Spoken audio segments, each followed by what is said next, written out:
But when I started Nowheristan, I could have taken the title of Secretary General, President of the party, Chancellor. It could have been anything. So I said I'm going to take the highest title ever. It was just because they are all at the same price. So why not taking the best? So I said the Emperor. It fits the ideology because it's. I do not recognize a frontier to my project.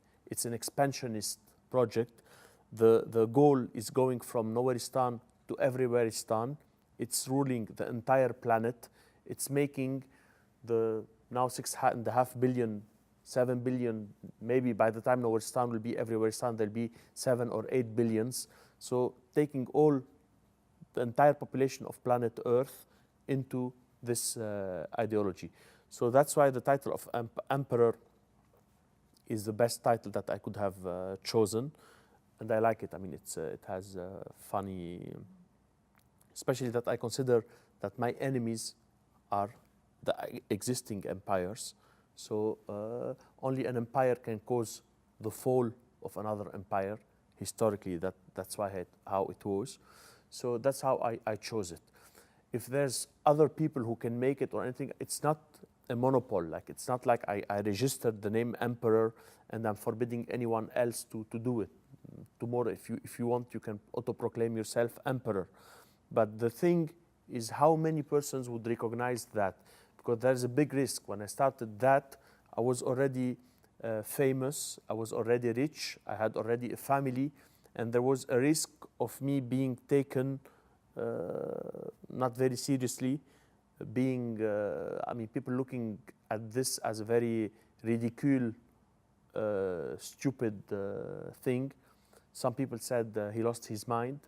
So I took some risks in that. I was well established. I could have entered normal politics. I was proposed to become deputy, to enter politics, to be minister, but my choice is toward this project. If there's something on the way that is not against the principles of this project, okay, I would do it. But if there's anything that is, even for my business, is great, but that could jeopardize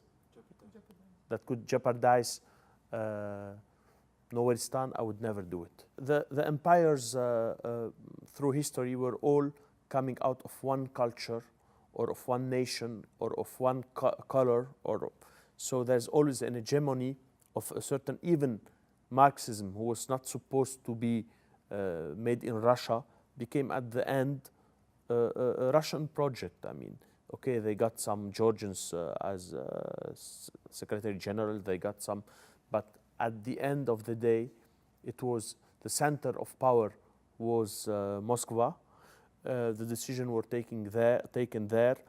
People had to study Russian in the Soviet Empire.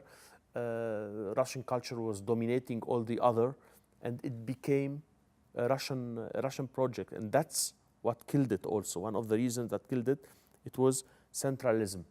So through history, all the others who were not part of the empire or of the creators of the empire were taking it as an humiliation.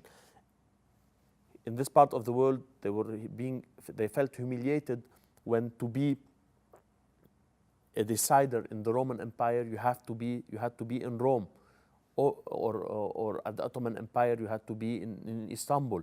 So this is what kills also the empires. But in the empire of Nowheristan, no one will feel offended, because Nowheristanis are not born Nowheristanis, they became Nowheristanis. Nowheristan is not related to any culture, any race, any religion. Anyone can become a Nowheristani.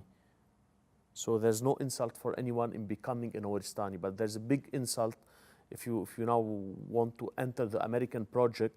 You will always be treated like someone who is working for the Americans if you're not American. My enemies are all the existing empires.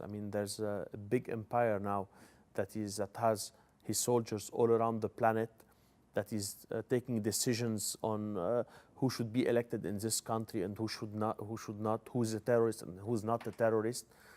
For me, this is the biggest enemy now. In few years, it's going to be China probably, because China is growing, and like any country that gets excess of power, they start having dreams, and they start destabilizing some countries, sending their people to try to buy proxies everywhere. They start putting their nose in things that do not concern them at all. So these are the enemies.